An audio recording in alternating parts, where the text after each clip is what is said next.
Education is universally celebrated as a cornerstone of personal and societal progress. Yet, for Jehovah's Witnesses, a religious community of over 8 million members worldwide, higher education is not just discouraged, but framed as a spiritual liability. This is the reality for thousands of young Jehovah's Witnesses.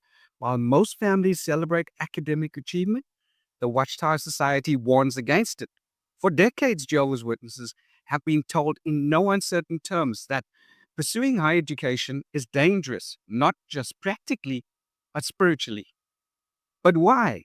Why would a religion fear education?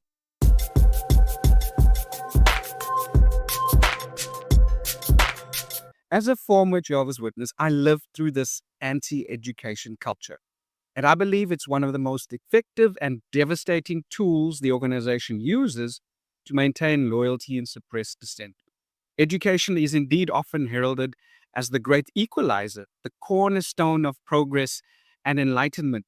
Its potential to transform lives and societies is immense, offering individuals the tools to understand the world around them, think critically, and pursue their aspirations. At its best, education can challenge ignorance, dismantle prejudice, and inspire innovation, serving as a catalyst for personal growth and societal advancement. The power of education to challenge ignorance is evident in how it exposes individuals to diverse ideas, cultures, and perspectives. And this is what I outline in one of the chapters in my new book, The Cult of Ignorance, which is available wherever you get your books from, or you can click the link in the store shelf below of this video to buy the ebook directly. Jehovah's Witnesses publicly endorse basic education. On their official website, jw.org, they state that secular schooling helps members develop practical wisdom, support their families. However, this endorsement applies only to primary and secondary education. Higher education, they argue, is spiritually perilous, promoting materialism, pride, and moral decay. The organization claims that college inflates the ego, making people feel they don't need Jehovah. They quote scriptures warning against this wisdom, the wisdom of the world, and portray professors as arrogant atheists. But beneath the surface, the fear isn't about pride, it's about power. Educated individuals are more likely to research Watchtower history, read apostate material, question leadership, and leave. In other words, college produces critical thinkers, a threat to any high control group. Pioneering and spiritual goals are said to be more urgent. Higher education is framed as a distraction from preaching. But is it really about time management? Or is it about keeping members busy with safe, organization approved activities that don't allow time for self reflection or exploration? You parents must also make personal decisions about secular education for your children. Naturally, you want them to get a good education, but you have to think carefully about potential dangers. For example, in some countries, parents send their young children away to boarding schools. The March 15, 1997 issue of the Watchtower discussed the scriptural principles involved and related a number of experiences highlighting the dangers. A brother named Clement said that before going away to boarding school, he loved the truth and enjoyed participating in the ministry, in family worship, and at meetings. However, he said, once I went into boarding school at the age of 14, I left the truth completely. Throughout the 5 years I spent in boarding school, I never attended meetings. As a result of bad company, I got involved with drugs, smoking, and heavy drinking. Let's consider one more situation. You younger Christians approaching adulthood must make decisions involving education and employment. There may be many choices, but which ones will help you live up to your dedication to Jehovah? One sister said this, as a baptized witness, I had read and heard about the dangers of pursuing university education, but I dismissed such warnings. I thought that counsel did not apply to me. Well, our sister made a personal choice in the matter, but was it a wise one? She continues, Studying for my courses took so much time and effort that I was too busy to linger in prayer to Jehovah the way I used to, too exhausted to enjoy Bible discussions with others, and too tired to prepare well for the meetings. Thankfully, once I realized that being immersed in higher education was damaging my relationship with Jehovah, I knew I had to stop, and I did. Of what do these real-life examples remind us? In Satan's system of things, we will face challenges that test our determination to put Jehovah's will first in our lives. Like Barak, personal desires could distract us. If that ever happens, we need to take quick action to correct our viewpoint, as did Barak. Happily, through the Bible and spiritual instruction from the faithful slave, Jehovah helps us make better choices in personal areas of life, such as those involving secular education and secular work. At Psalm 32:8, he promises, I will give you insight and instruct you in the way you should go. I will give you advice with my eye upon you. We are wise to seek out such advice by doing research, by talking to mature Christians, and then applying such counsel. Chibisa did that. After moving to South Africa, his conscience started bothering him, and he remembered the example of Barak. Chibisa said this, Barak may have wanted to pursue material riches, as I had. When he was helped, he returned. I decided then to put Jehovah in first place instead of searching for material things. So I started to make changes to go home and help my family spiritually. When I left South Africa and reached the border of Malawi, I felt great happiness in my heart, and I am still happy. Studying the Bible has helped me.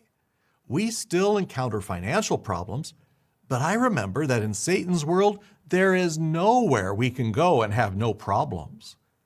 My family is progressing spiritually, and this makes me very happy because my relationship with Jehovah is strong. Watchtower literature consistently portrays universities as morally corrupt. They say that campuses are hotbeds of drug use and sexual immorality and atheism. Satan uses professors to undermine faith. University students are described as living lives of debauchery. Universities and college campuses are notorious for bad behavior, drug and alcohol abuse, immorality, cheating, hazing, and the list goes on. That's from the Watchtower, October the 1st, 2005. On the other hand, there are university students that adhere to high morals, such as those belonging to strict religious groups and cultural groups. Many are motivated to excel academically rather than become distracted by entertainment.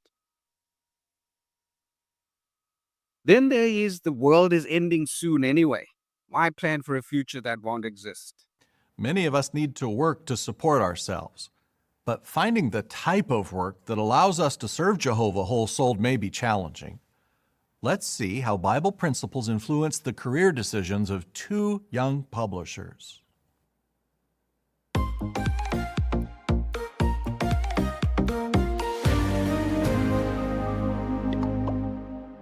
Why was it difficult to choose a career? Most of my family have a university degree. Some are lawyers, engineers, accountants, and so on. So they expected me to go to university as well. They told me, we don't have a doctor in the family yet. We think you should study medicine. When I was 16, I was about to leave high school. Many of my schoolmates were planning to study at university and would say things like, I want to go to this school. Which one are you going to? I felt a lot of pressure to get a higher education. My teachers told me that I needed to continue my studies if I really wanted to make money. I wanted to be a teacher, but there was so much pressure from my family to study something that would allow me to have a higher salary. There were times when I felt overwhelmed because of the pressure. Even after I graduated from high school, a teacher contacted me to make sure that I was planning to go to university and, in his words, actually become someone in this world. I started a 6-year psychology degree at university. And at the same time, I was studying for a teacher certificate on the weekends. And on top of all of that, I was working part-time. I was trying to do everything. What helped you make a good decision? I spoke with my mom about what I should do. She helped me to think about some of the dangers I would be exposed to at university, things that could endanger me in a spiritual sense. After about 2 years, it became clear that I couldn't continue with such a busy routine. I needed to make a change. I remembered some advice I got from a friend. He had studied to become an accountant when he was young, but now he sells chilies. He jokingly said, "So now I'm counting chilies, so I guess you could say that it is what I studied." He explained that many people end up in jobs that have nothing to do with their university degree. Philippians 1:10 helped me. It says that we should make sure of the more important things. I knew that finding a job was important, but it was more important that I had time for Jehovah. I've always loved Jehovah's promise at Matthew 6:33, where he says that he will make sure we have what we need if we keep seeking first the kingdom and his righteousness. I had already seen this promise come true in my life, so I trusted that Jehovah would continue to provide for me. I knew that if I studied at university, I would be losing valuable time during my youth, time that I could be using for Jehovah. Sometimes we have many different options in front of us, or we know that we need to adjust our course. That's when looking to Bible principles can help us to choose the right path. My father has a barbershop, and he offered to teach me how to be a barber. My parents told me, people will always need a haircut. So even though I knew I wouldn't be making millions as a barber, it was work that would always be in demand. I decided to leave university halfway through my degree and look for part-time teaching work. During that time, I prayed so much, asking Jehovah to bless my decision. Without critical thinking skills, witnesses become dependent on the governing body to interpret the Bible, to explain world events, even to shape personal decisions. They are told not to question, not to research, not to Google. Books and materials from apostates, even reputable scholars, are considered spiritually poisonous. This creates an environment where members can't distinguish between facts and propaganda. They rely on authority over evidence and view disagreement as disloyalty. It's not just anti-intellectual, it's anti-curiosity. Being intellectually stunted creates internal conflict, especially for those who yearn to learn. The cognitive dissonance between personal dreams and spiritual guilt can lead to anxiety, depression, and low self-worth. Many former witnesses describe a deep sense of loss, not just of faith, but of opportunity. They mourn the education they never got to pursue, the careers they never built, the lives they never lived. In social media terms, an echo chamber is when you're surrounded only by people who reinforce your existing beliefs. And the Jehovah's Witness community is engineered to be one big, giant echo chamber. No higher education, discouraged from reading outside material, taught to avoid independent thinking, warned against bad associations, told to shun former members. The result? Most Jehovah's Witnesses only hear one voice, the governing bodies. And without outside perspectives, they have no basis for comparison, no exposure to dissenting views, no vocabulary for critical thought. This is not a side effect, it's the goal. And higher education, with its emphasis on debate, inquiry, and academic rigor, is the antidote to that fear.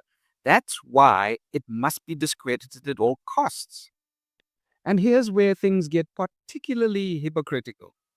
While the average Jehovah's Witness is told to avoid college, the organization itself employs lawyers with degrees, accountants with MBAs, IT professionals with computer science backgrounds, and doctors who advise on health policies. How did these individuals get qualified? In many cases, they pursued education before or after leaving the organization. In rare instances, they were quietly allowed to study so long as it served Bethel or legal needs. The message is education is bad unless it benefits the organization. This selective pragmatism reveals the real motive. It's not about spirituality, it's about control. Not all Jehovah's Witnesses are blindly obedient to this policy. In recent years, some parents have quietly supported their children's education under the radar. Some young people are waking up realizing that pioneering won't pay the bills. They're going to college in secret, attending online programs, or waiting until they're disfellowshipped or faded to pursue their goals. It's risky, but it's brave because they know what's at stake, not just a career, but their independence, their mental health, and their ability to think for themselves. The Jehovah's Witness organization's war on higher education isn't about spiritual protection. It's about preserving control. Educated people ask hard questions. They fact check. They seek evidence. They won't accept the slave says so as an answer.